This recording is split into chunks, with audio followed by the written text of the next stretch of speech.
Hey friends, happy gardening! So I went to go live last week and I was in my live and I lost my connection. I went live again, lost my connection. So I knew that there was a way, but I found this other way to be able to get my videos up. So I'm gonna attempt that for this video. But in the melee of figuring all that out last week, wouldn't you just know it that Miss Maisie would break her arm? So last week, my well thought out plans of getting a video up for you were laid to rest and needing to care for Maisie. So she's doing good. She goes to the orthopedic specialist tomorrow to get a more permanent cast and kind of see what the next path is for things. So I've been since about the middle of February, I've been documenting little parts of getting my spring garden ready. And so that's what this video is about, is taking you through those little patches. Sorry about the wind chime. It's very windy right now.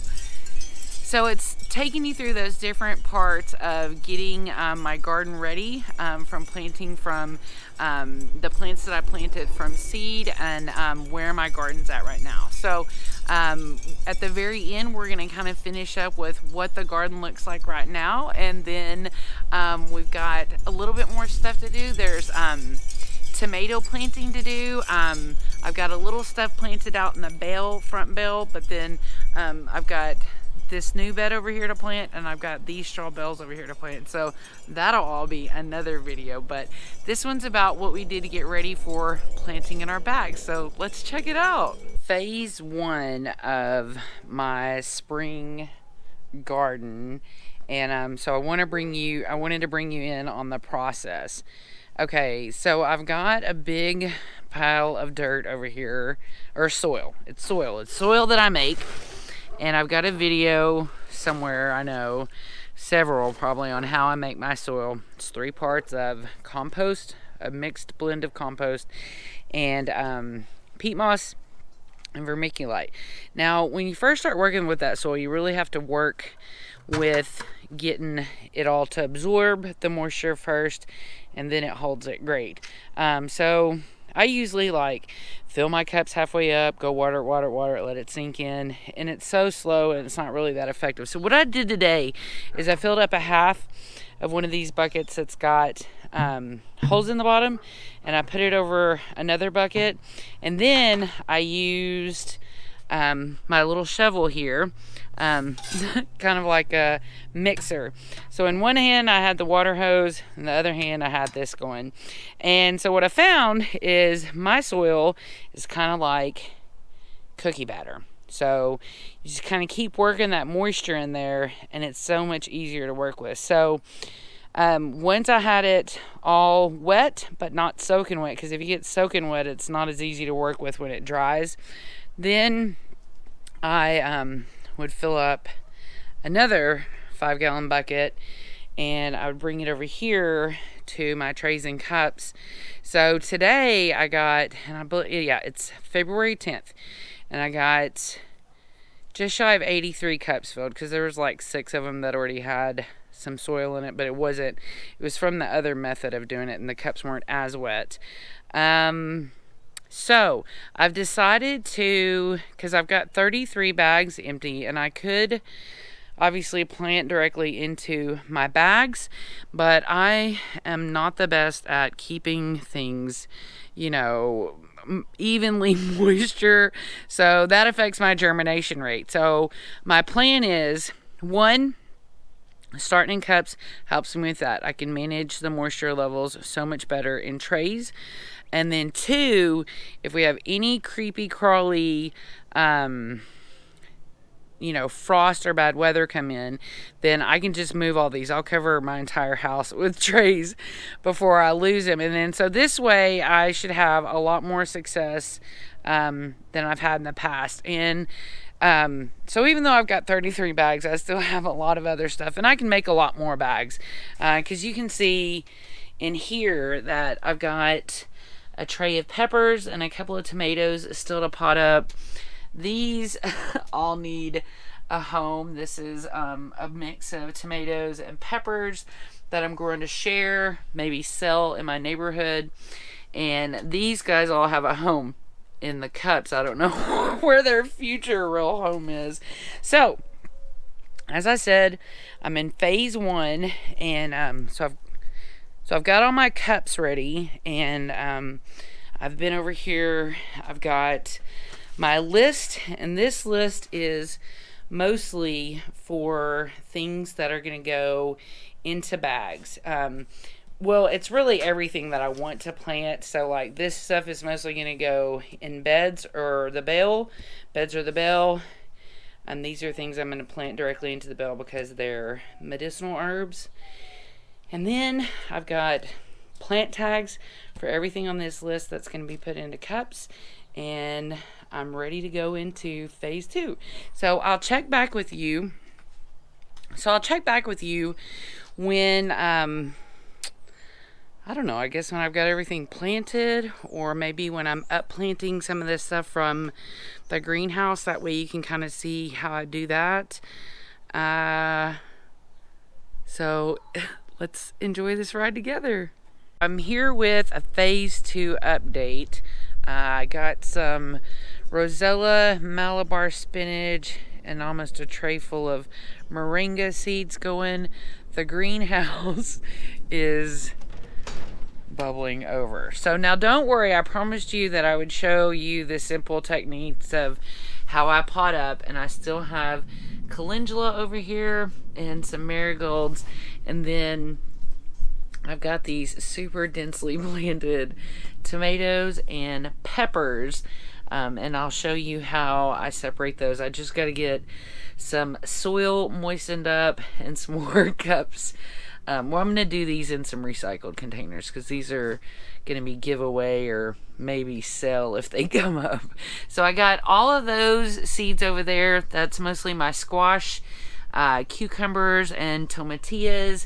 And then there's some random seedlings sprinkled over here. Then peppers, tomatoes. And those were just some let's see what happens melons that I got started over there. It's a little chilly today, so I'm keeping the greenhouse closed. Now phase 2, because I'm kind of up to speed on my planting. Now phase 2 is going to be coming in and resetting my bags. So this bucket is going to be used to temporarily hold the mulch that I pulled back, and this is going to be my kind of shoveling bucket. Now here in my handy dandy wagon, I just put a tarp in here and kind of made a little spot, and then I put a cubic foot, a bag of mushroom compost, and then the better part of, because a bag of bioflora is 1.5 cubic foot, so I put the better part of the bag in there and saved a little bit for, you know, just in case I hoard bioflora. So now so I just mixed these two up, and then I'm gonna go along like I said, and I'm gonna come in and get my mulch pulled back. We don't need this anymore, so we'll put that to the side. And so I'm just gonna set my mulch to the side. You can kind of see, I don't know if I've shared this if you're new around here, but when I take plants out, I just cut them at the soil line, sometimes a little bit below the soil line, and then I let the soil and the bag, the microorganisms eat the roots. Now I'm gonna get, this probably end up being about 2 of these, I think, because we're gonna put just about 2 inches of compost on here to get this bag reset and ready for the planting that I'm going to do. So I've pretty well decided, so see, really one bucket might be perfect. So I've pretty well decided that I'm going to plant probably mid-March, because there's just a couple of times that we're going to get into the 40s, and I don't want to deal with that. So this will give my topped off bags plenty of time to, sorry about that, plenty of time to get settled, get re-nourished, ready for the seedling that I'll bring to plant in it from all those in there in the greenhouse. So phase 2 is topping off the bags. I'm going to do a little bit of topping on the bed down there. That's more of a direct feeding. And then, you know, even in these places where I've got garlic, I'm going to top those off too as a feeding. I'll follow up the compost by replacing the mulch on top of the bag. And when I cut down plants, I continue to water the bag because I'm not looking for the life in that bag to die. So later on when I water, I'll water this all in. The mulch here will keep it all there and keep it from drying out super fast. And then this is going to be awesome to plant in at the first of the month. And another reason why I'm going to do the bags that have garlic besides like a bag that's got a ton in it, because I'll also be planting things in those bags. So we're to kind of the first phase of planting. So before we get into that, I'm going to kind of give an update on my trays and my planting success. I have actually planted a couple things. A lot of lavender all my lavender was ready to go up. That's a tomato from Leslie and a marigold that I grew, a pepper from Leslie, more lavender everywhere. I still have, this is a project that I need to get to work on. I dug up my lemongrass and it's soaking in some water, so I need to separate it, figure out where I'm going to plant it.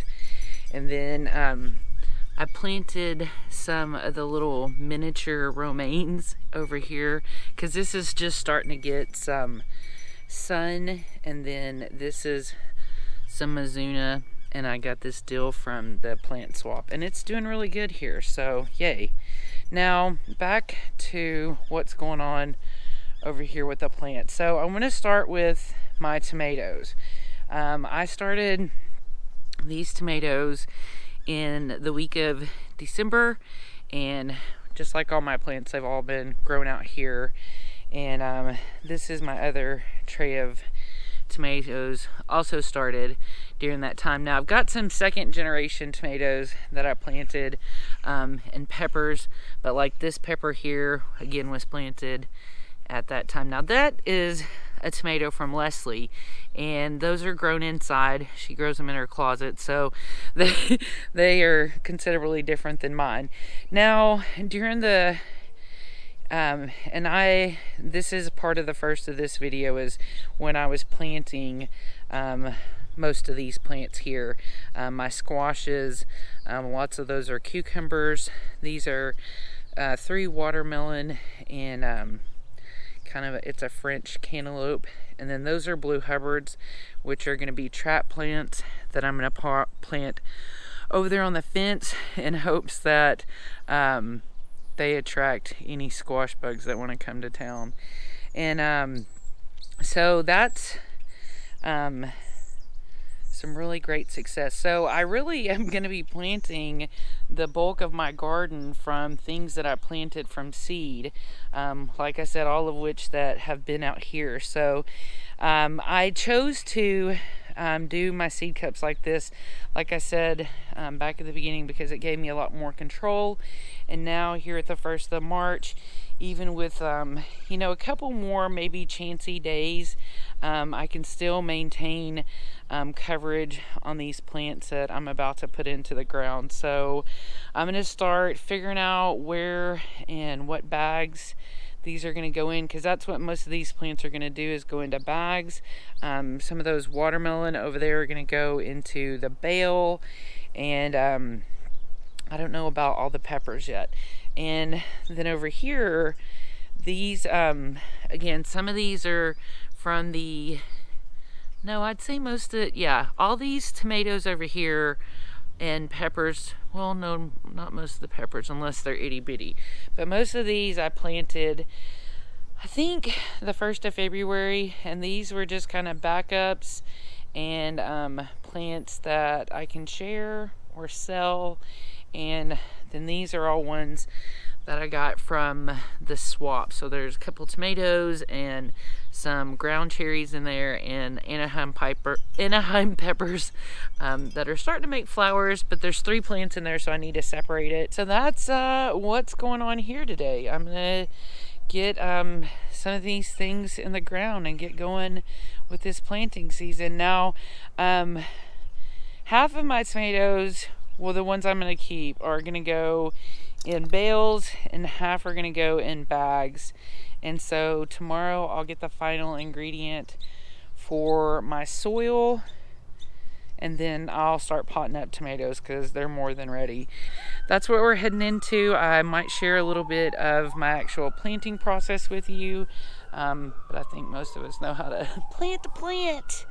And I still do have a couple of things that still need to be separated.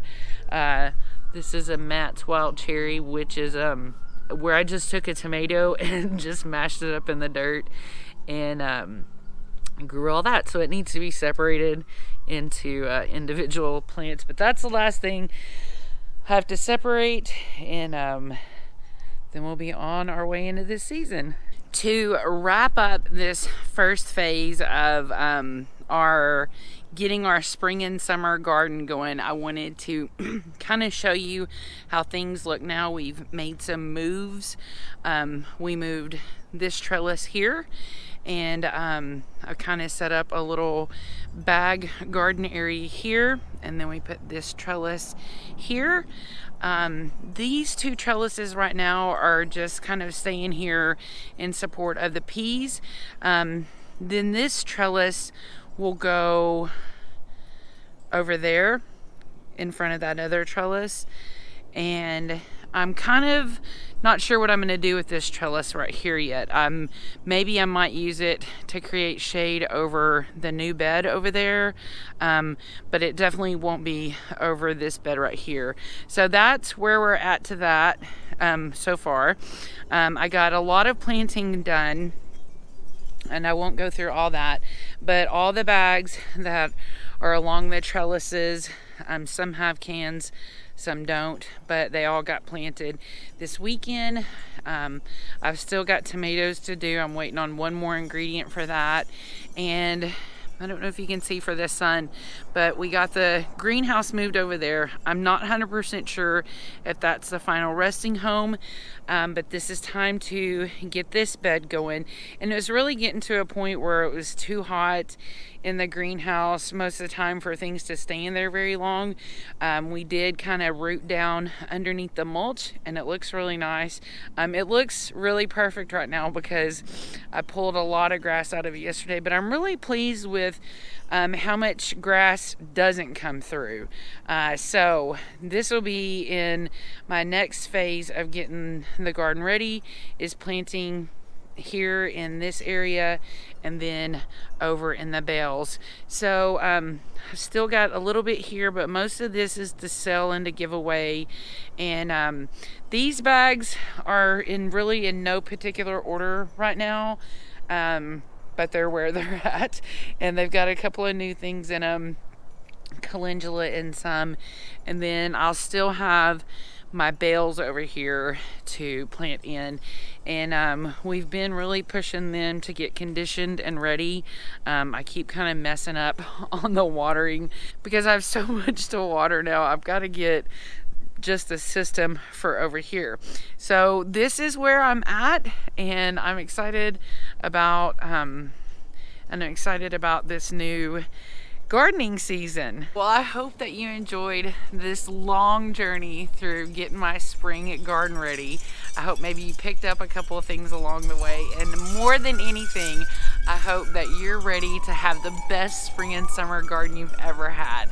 Have the best day ever, friends.